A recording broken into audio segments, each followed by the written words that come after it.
오늘 주님께서 주신 말씀은 사도행전 11장 1절부터 18절까지 말씀입니다.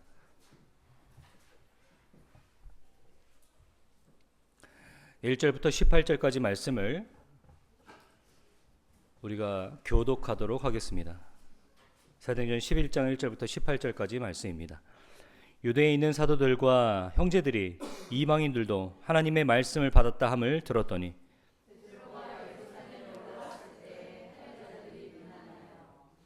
이르되 내가 무할례자의 집에 들어가 함께 먹었다 하니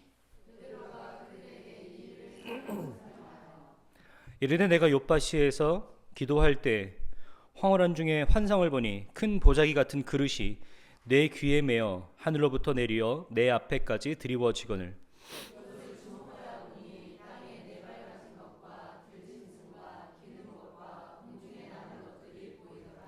또 들으니 소리 있어 내게 이르되 베드로야 일어나 잡아 먹어라 하거늘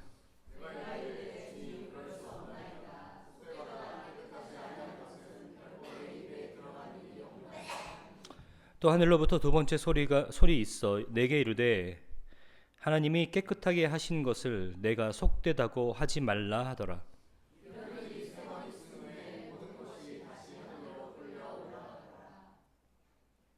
마침 세 사람이 내가 유숙한 집 앞에 서 있으니 가이사랴에서 내게로 보낸 사람이라.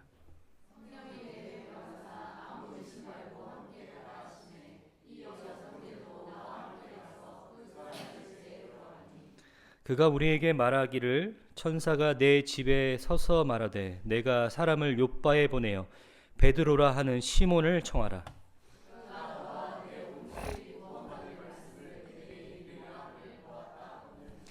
내가 말을 시작할 때 성령이 그들에게 임하시기를 처음 우리에게 하신 것과 같이 하는지라.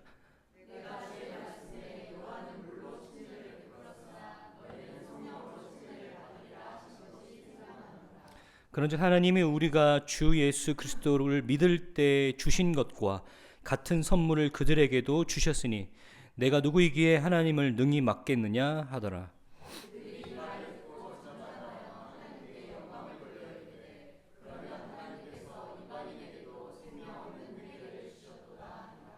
아멘. 오늘은 변하는 나라는 제목으로 여러분들과 말씀의 은혜를 나누려고 합니다. 변하는 나라는 제목은요, 예전에 그 조엘 오스틴의 잘 되는 나의 그 책의 제목을 좀 오마주해서 여러분들에게 말씀을 드리는 건데,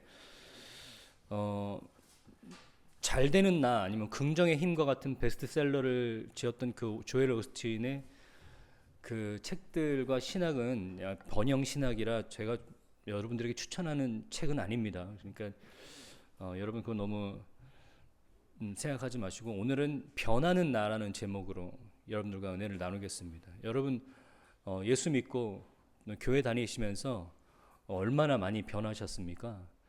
이렇게 질문하면 많이 변했죠. 많이 변했습니다. 일단은요, 주일날 예배당 의자에 앉아 있는 것도 굉장히 큰 변화입니다. 여러분, 저는 직장 생활을 해본 적은 없지만 직장 생활을 하는 사람들 주일과 같은 황금 시간이 얼마나 소중한 시간입니까? 가족들과 보내기는 또는 그런 지친 육신을 또 휴식을 보내기에도 굉장히 중요하고 좋은 시간인데 지금 이 시간에 몸을 일으켜서 예배당에 앉아있다는 것도 굉장히 큰 변화입니다. 또한 어떤 변화가 있습니까? 밥 먹기 전에 기도하신다든지 아니면 생전 펴보지도 않은 성경책을 또 펴보신다든지 요즘에 또 성경책 펴보지 않아도 유튜브만 봐도 기독교 컨텐츠들이 많기 때문에 예전에는 내 알고리즘에 전혀 있지 않았던 기독교 콘텐츠를 본다든지 이런 여러 가지 변화가 있을 겁니다. 그런데 오늘 우리가 변해야 되는, 정말로 변해야 되는 우리 성령으로 말미암아 우리 안에서 변하기를 원하는 것들은요, 이런 어떤 겉에 보이는 외형적인 부분이 아니라 정말로 우리 중심에 있는 강한 껍데기로 둘러싸고 있는 이 중심에 있는 이 핵심, 잘 변하지 않는 눈에 보이지 않지만 정말 잘 변하지 않는 우리 중심의 생각들, 가치관들, 기준들, 이런 것들이 성령으로 말미암아 하나하나씩 깨져야 됨을 여러분 우리가 말씀을 통해서 보고 있습니다. 여러분 안에 계신 성령님께서 만약에 그런 것들이 아무리 선하고 좋은 것이라고 생각했더라도 그것이 성령님께서 우리를 통해서 일하시기에 방해가 된다면 성령님께서 그런 것들을 하나하나씩 깨트리시는 역사가 여러분들에게 있기를 주님의 이름으로 축원합니다. 바울에게도 그랬는데요. 가말리엘 문화생으로서 로마 시민권자로서 바울은 그가 설명할 수 있는 그의 정체성 굉장히 많은 부분들을 가지고 있었죠. 그런데 그가 주님을 만나고 주님을 전하는 자로서 이방인의 사도로서의 사는데 자기가 가지고 있었던 정체성들, 전통과 학문들 이런 것들이 정말로 쓸모없는 배설물처럼 여겨졌다라고 고백하고 있습니다. 여러분 이런 것들이 여러분에게 이런 변화들이 여러분 안에 있기를 참 제가 바라는 마음으로 말씀을 준비하는데요. 오늘도 그런 바울과 같은 변화를 경험한 베드로라는 인물이 나옵니다. 베드로는요, 참 변하기 힘든 인물입니다. 베드로는 자기가 참 강한 사람이었던 것 같습니다. 자기가 참 강한 사람이었고 그가 가지고 있었던 정체성도 하나님의 복음을 전하기에는 굉장한 제한을 갖고 있었던 정체성이었던 것 같습니다. 오늘 성령님께서 그 안에 계신 성령님께서 하나님의 음성으로 그 가운데 나타나셔서 그의 그런 묵은 생각들과 가치관들을 하나하나씩 깨트리셨습니다. 지난주에 그런 모습이 있었죠. 부정한 것들을 하늘에서 내려보내서 이것들을 너에게 먹으라라고 하나님께서 말씀하십니다. 3번이나 말씀하세요. 베드로는 나는 그 더러운 것들을 내 입에 넣지 않겠다라고 말했는데 하나님께서 말씀하시기를 내가 깨끗하게 했으니 너는 먹어도 된다라고 말씀하십니다. 베드로는 어리둥절했죠. 왜 이런 환상을 우리에게 주셨을까? 나에게 주셨을까? 그 다음에 이제 고넬료라는 사람을 회심시키는데 베드로가 중요한 역할을 감당하기 위해서 하나님께서 베드로에게 그런 환상을 통해서 베드로의 생각을 깨트리신 겁니다. 베드로가 이런 고백을 합니다. 정말로 하나님은 진정으로 하나님은 사람을 외모로 취하시지 않는구나 라고 얘기하십니다.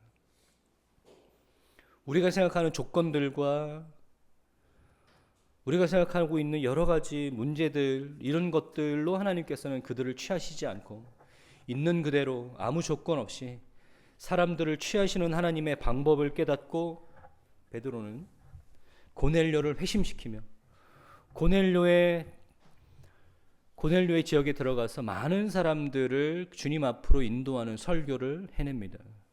여러분 이런 것들이 이러한 소문이 예루살렘에 있는 신자들에게도 전해집니다. 예루살렘 교회로 이 이야기가 들어가자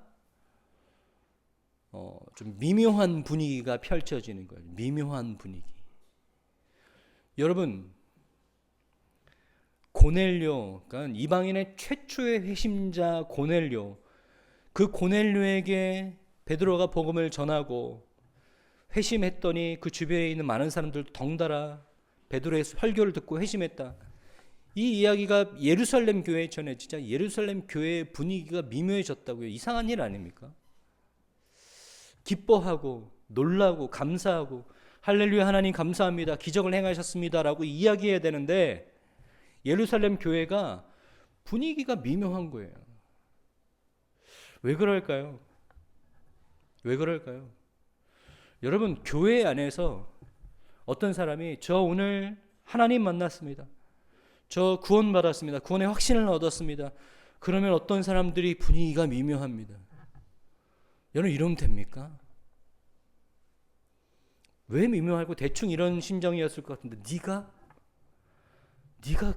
구원을 받았다고? 많은 의미가 내포되어 있겠죠. 뭐 교회 다닌 지 얼마나 됐다고. 내가 볼 땐 변한 게 하나도 없는데 네가 여러분 이 1세기에 있었던 이 예루살렘 교회 분위기가 지금 2026년의 한국 교회에도 여전히 잔재로 남아 있는 것 같은데요. 한번 우리의 모습 되돌아보기를 원합니다. 오늘 이 분위기를 미묘하게 만드는 주인공은 누구냐면 바로 할레파 그리스도인이라고 얘기합니다. 할레파 그리스도인. 여러분 이상하지 않습니까? 예루살렘 교회는요, 회심한 유대인들로 세워진 교회입니다. 회심한 유대인들은 다 할레파 아닙니까? 다시 말해서 유대인들은 다 할례를 받았잖아요. 그러니까 유대인이 회심했으면 다 할레파잖아요. 그런데 그 예루살렘 교회에 할례를 받은 유대인들이 전부인 예루살렘 교회에서 할레파 유대인들이 따로 있다는 거예요. 이상한 일입니다. 왜 할레파 유대인들이 따로 있을까? 오늘 이 본문의 힌트는 사도행전 6장 7절에 있습니다. 우리 한번 보겠습니다. 사도행전 6장 7절을 같이 읽도록 하겠습니다. 시작.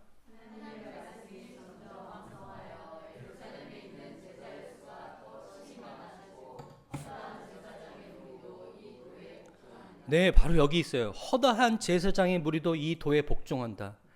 이 도에 복종했던 허다한 제사장의 무리, 다시 말해서 누굽니까? 바리새인들. 바리새인 출신인데 설교를 듣고 회심했습니다. 예전에 교회에서 회당에서 주름 잡던 사람들이에요.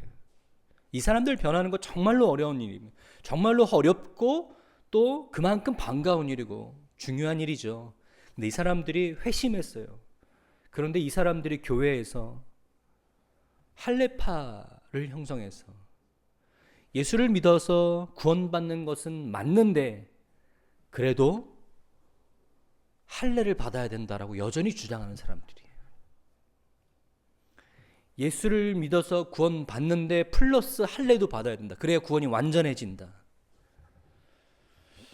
여러분 기가 막히고 참 어이없는 이야기 같죠? 요즘 우리 교회에도 있습니다. 요즘 우리 교회에도요. 요즘 우리 한국 교회에도 이런 일들은 굉장히 많이 빈번하게 이야기 들려오는 일들이에요. 구원의 조건을 만드는 거예요. 예수 그리스도의 십자가 외에 다른 구원의 조건을 만듭니다. 뭐 자기가 경험한 어떤 특정한 일들이라든지 아니면 자기가 중요한 신앙의 모습이라든지 이런 것들이요. 자기만 중요하게 생각하면 되는데 남들을 볼 때 구원의 조건으로 만들어요. 그게 없으면 당신은 구원받지 않은 거예요. 여러분 이런 것들은요. 십자가에 매달리신 예수님을 끄집어 내리는 행위입니다. 예수님께서 십자가에 못 박혀 돌아가심으로 모든 온전한 의의를 이루셨는데 우리가 가지고 있는 전통들, 가치관과 생각들을 가지고 예수를 십자가에서 끄집어 내립니다. 예수님 잠깐만요. 아직 중요한 게 남아 있습니다. 할례. 저희 모두 다 할례 받았는데. 그러면서 시비 걸기를요. 어떤 시비를 거냐면요. 베드로야 고넬료를 회심시켰으면 할례를 왜 주지 않았냐라고 시비를 거는 것도 아닙니다. 뭐예요? 왜 무할례파의 집에 가서 음식을 먹었냐라는 거예요. 여러분 이게 무슨 말입니까? 여러분 우리가 이런 얘기를 하니까 이 할레파 사람들이 이런 얘기를 하니까 뭔가 근거가 있을 것 같죠. 근거가 있을 거예요. 뭔가 이 예전에 유대인의 율법에 이런 얘기가 있을 것 같아. 전혀 없습니다.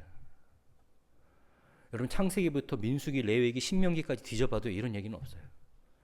할례 받지 않은 사람들과 음식을 함께 먹으면 안 된다라는 말은 없어요. 단지 이들이 만들어낸 전통이에요. 할례에서 파생된 거룩한 의미를 좀 더 확장시킨 이들의 전통이에요. 여러분 그렇습니다. 사람들이요. 자기의 속성을 바꾸지 않고 있는 그대로 가지고 신앙생활 하다 보면요. 비슷한 사람들을 만나서 무리를 지읍니다. 다른 사람과 교제하지 않아요. 자기와 생각을 같이 하고 자기와 가치관을 같이 하는 사람들끼리 아직 그리스도 안에서 깨지지 않은 부분들을 비슷한 모습들을 가지고 있는 사람들끼리 뭉쳐서 세력을 형성하고 목소리를 냅니다. 다른 사람을 향해서 성경에 나오지도 않은 잣대를 들이댑니다.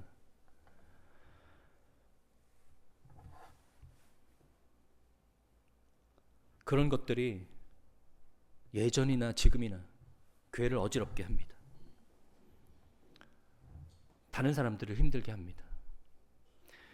여러분, 정말로 성령님께서 함께 하시는 교회, 성령님께서 함께 하시는 여러분들의 공동체라면 우리 교회만큼은 그런 일들이, 그런 모습들이 안 나타났으면 좋겠습니다. 여러분, 각지에서 각자의 모습으로, 각자의 배경과 각자의 조건으로 살다가 함께 모여서 예배를 드립니다. 물론 분당 지역에 산다라는 공통 분모가 있지만 여기는 분들 다 그렇지는 또 않잖아요. 그렇지만 이곳에서 우리가 예수 그리스도 안에서 하나 되지 못할 이유는 아무것도 없습니다. 아무것도 없어요. 사회에 나가서 각지에서 각자의 취향과 성격과 방향대로 얼마든지 무리를 짓고 또 모임을 갖습니다. 근데 교회에서는요, 성령님께서 여러분 하나 되게 하시기에 절대적으로 충분한 분이심을 깨닫고 여러분 내 안에 낡은 생각들과 가치관들이 여전히 자리 잡고 있어서 다른 사람들과 소통을 가로막고 또 다른 사람들을 판단하는 데 중요한 역할을 갖고 있는 그런 생각들이 있다면 성령님으로 말미암아 깨트리실 수 있는 그런 은혜가 여러분들 가운데 임하기를 주님의 이름으로 축원합니다. 여러분, 그러한 것들이 성령의 역사입니다. 그러한 것들이 성령님께서 하시는 일들입니다. 성령님께서는 이렇게 다양하고 풍성하고 풍요로운 분이십니다. 단편적으로 받아들이지 마십시오.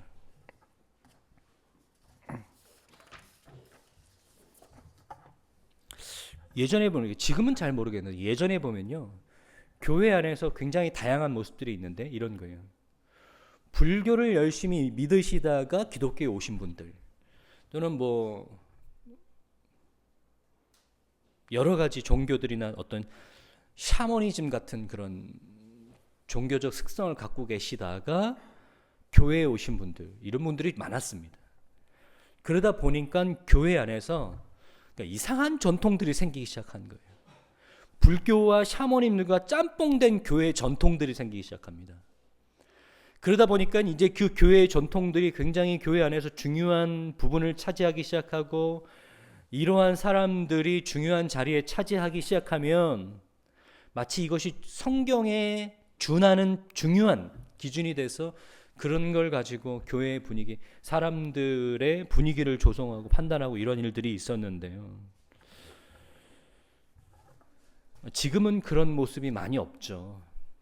그런데 그러한 것들은요, 그러한 사람들이 회심해서 교회에 들어온 것들은 굉장히 반갑고 굉장히 중요하고 기쁜 일이지만, 그러한 사람들이 주님 안에서 깨지지 않아서 생겨난 분파와 모습들과 전통들은요, 교회를 어지럽게 만드는 하나의 불씨가 돼서 예루살렘 교회 때부터 지금까지 이어지고 있는 우리가 지양해야 될 모습이라고 생각합니다. 여러분, 이 할례파들은요, 말도 안 되는 이야기로 베드로를 공격하고, 오늘 이 본문뿐만 아니라 사도행전 15장 5절에도 보면 이런 이야기가 나옵니다. 함께 보겠습니다. 같이 읽도록 하겠습니다. 시작.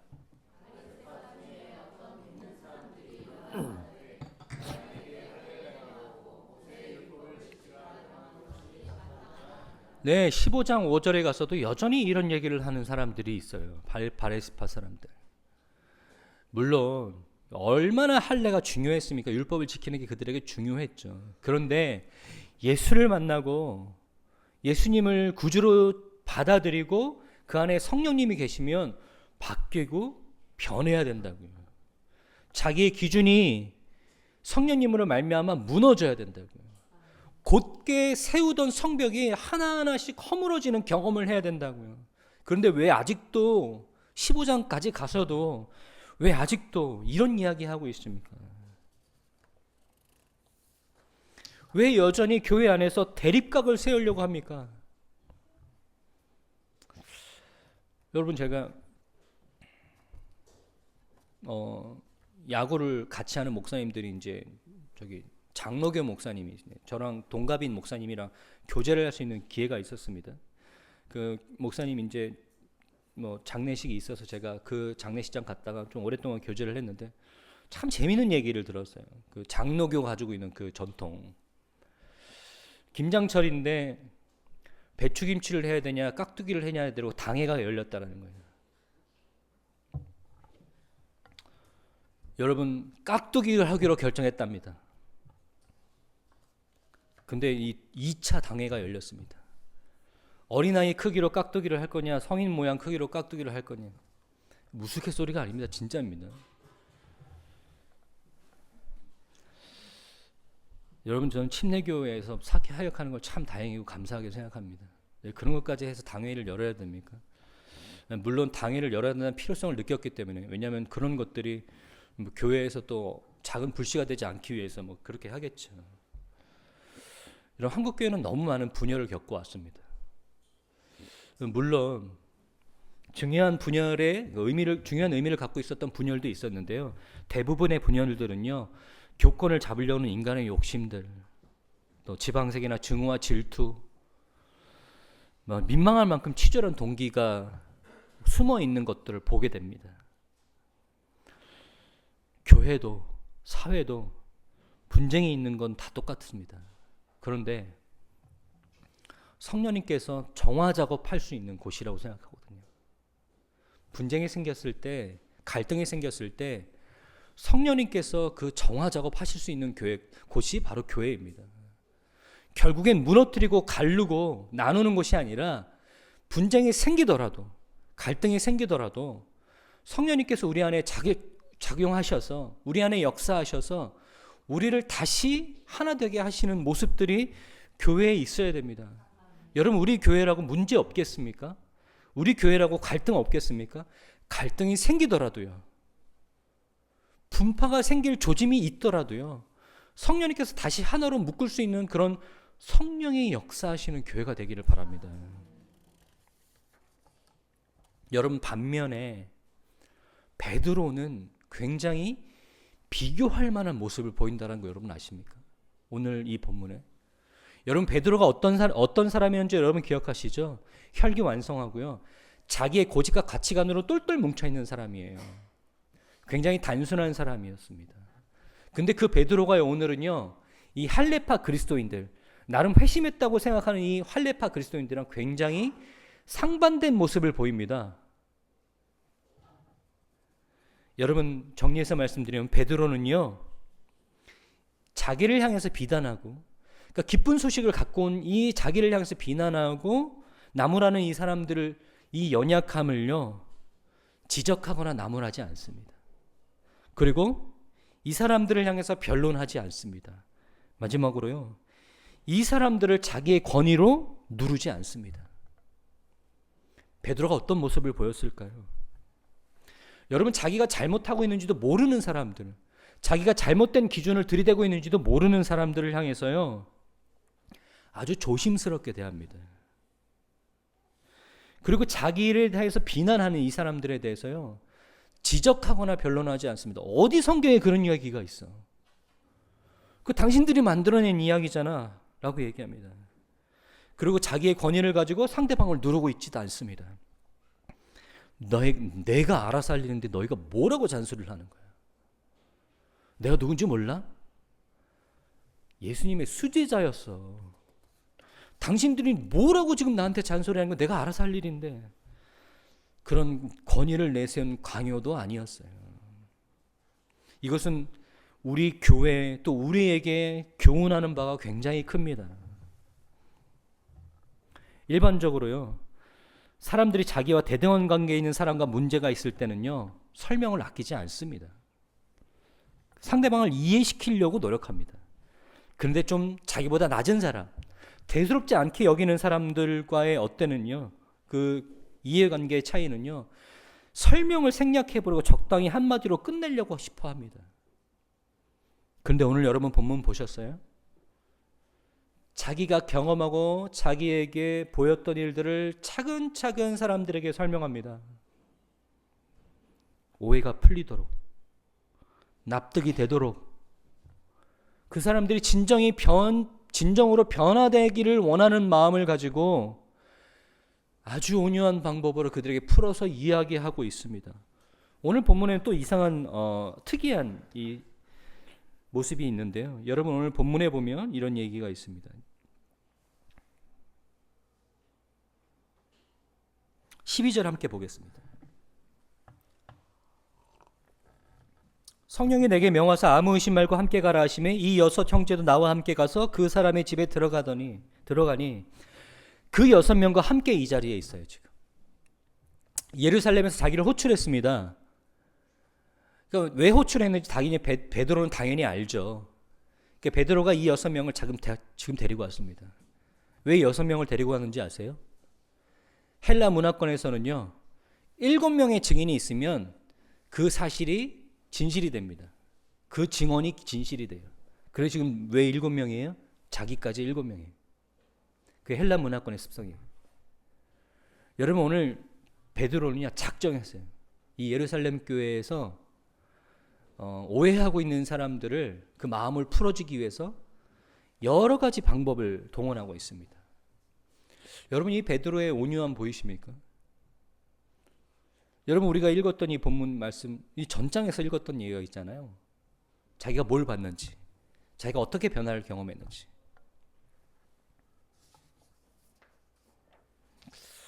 여러분 이런 것들이요 우리가 갖춰야 될 모습이라고 생각합니다. 여러분 교회 안에는요 울타리를 만드는 사람도 있고 심심치 않게 그 울타리를 넘나드는 사람도 있습니다. 어떻게 하면 이 무리를 만들까? 어떻게 하면 울타리를 만들고 우리 뭐 어떤 공통적인 어떤 사상을 공유하는 우리 몇 명 이렇게 울타리를 만드는 사람들이 있어요. 종종 어떤 사람들은요 별로 대수롭지 않게 그 울타리를 막 넘나들면서 이 사람 저 사람 교제하고 그 울타리를 좀 이렇게 없애려고 하는 사람들이 있습니다. 여러분 우리는 어떤 사람들이죠? 그 울타리를 만들진 않더라도 그 울타리 안에 있기를 좋아하는 사람입니까? 그럼 그 울타리를 누가 울타리를 만들면 기꺼이 거기 들어가서 그들과 함께 교제하기를 좋아하는 사람들이에요. 아니면 울타리가 좀 있더라도 좀 울타리가 쥐어져 있는 모양이 우리 교회 안에 좀 있더라도 별로 대수롭지 않게 생각하면서 그냥 서스럼 없이 다가가서 그들과 함께 교제하고 식사하려고 하고 시간 가지려고 하는 그런 사람들입니까? 여러분 그러한 온유한 모습이 오늘 베드로에게 나타나는 그런 온유한 모습들이 우리 안에 있는 그런 모습이 되길 바랍니다. 성령님께서 우리를 통해서 그렇게 하실 수 있는 우리의 모습이 우리의 변화된 우리의 모습이 있기를 바랍니다. 베드로는 확실히 변화된 사람인 것 같아요. 베드로는 확실히 변화돼서 그들에게 그렇게 얘기합니다. 그런데 이 변화된 모습은 사실은 약과예요. 정말로 베드로가 이야기하는 회심의 일격, 베드로가 고백하는 베드로가 변했다라는 모습을 갖출 수 있는 가장 회심의 일격, 오늘 이 본문 이 구절, 제 가슴을 찔렀던 이 구절, 이 17절입니다. 후반절 말씀을 제가 한번 읽었습니다. 내가 누구이기에 하나님을 능히 막겠느냐 하더라. 내가 누구이기에. 여러분 이 베드로의 고백은요 할레파 그리스도인들, 나중에 15장 바리새파 사람들 뭐 이렇게 꼬리표가 많이 붙어요. 그냥 그리스도인이잖아요. 우리는 뭘 설명하는 얘기가 이렇게 많아요. 그냥 우리는 그리스도인이잖아요. 그런 사람들의 모습과는 완벽하게 대조됩니다. 내가 누구이기에 하나님께서 하시는 일을 내가 맡겠느냐.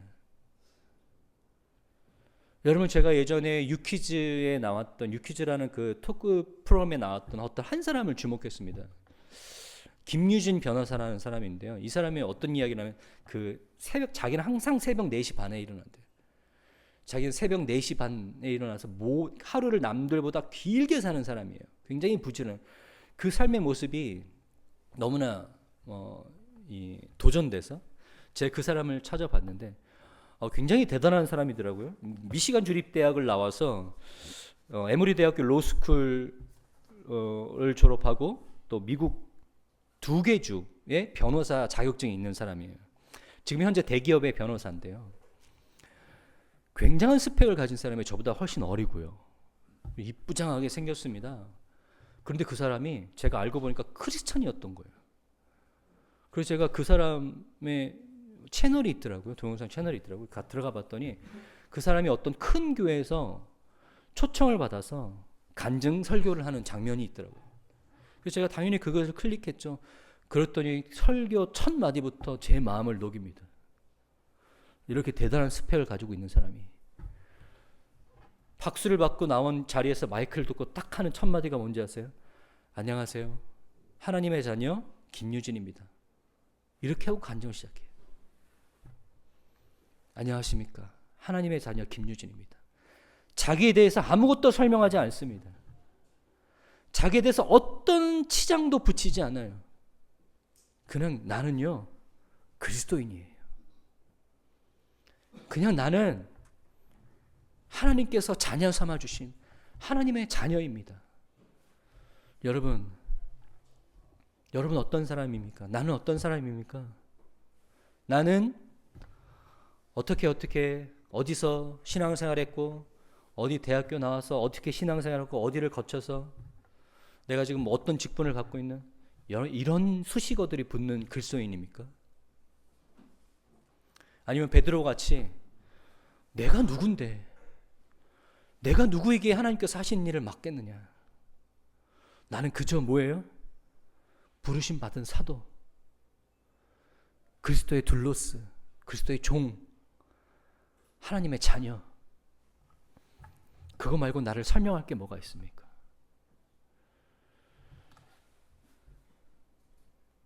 그 말을 듣고 잠잠하여 하나님께 영광을 돌려 이르되 그러면 하나님께서 이방인에게도 생명 얻는 회개를 주셨도다 하니라. 여러분 이 말은요 베드로가 한 말이 아닙니다. 그들이 이 말을 듣고 누굽니까? 예루살렘 교회의 할례파 그리스도인들이 얘기하는 거예요. 그들이 이 말을 들었어요. 내가 누구에게 하나님께서 하시는 일을 맡겠느냐라는 베드로. 그들을 변화시킵니다. 왜 변화시킵니까? 베드로도 우리와 같은 사람이었어요. 베드로도 여전히 할례에 대해서 또는 이방인 선교에 대해서 제한적인 생각을 갖고 있는 사람이었어요. 근데 그 베드로가 지금 성령님께서 변화시켜서 자기에게 뭐라고 얘기하고 있습니까? 그 온유한 마음으로 진정으로 변화되고 생각을 바꿨으면 하는 그런 마음을 가지고 자기에게 친절하게 마음을 다해서 자기를 설득하고 있는 베드로의 모습을 보면서 그들이 이 말을 듣고 잠잠하여 하나님께 영광을 돌리기 시작합니다. 여러분 다시 한번 여러분들에게 권면드립니다. 여러분 안에서도 여전히 지금도 사도행전의 역사가 쓰여지는 인생이 되길 바랍니다. 그렇다면 여러분 내가 생각하고 있는 나의 정체성, 나를 설명하고 있는 나를 둘러싸고 있는 여러 가지 수식어들이 아니라 정말로 내가 하나님께서 소유하신 하나님의 백성, 하나님의 자녀라는 것, 내가 그 어떤 것도 나를 설명하기에 내가 덧붙이지 않겠다. 내 안에 중요하게 생각했던 것들, 깨지지 않는 강한 성과 같은 것들을 주님께서 깨트려 주시기를 원하며 이러한 작업을 통해서 많은 사람들을 품고 변화시킬 수 있는 그런 베드로와 같은 그런 성령의 역사가 여러분들에게도 임하기를 주님의 이름으로 축원합니다.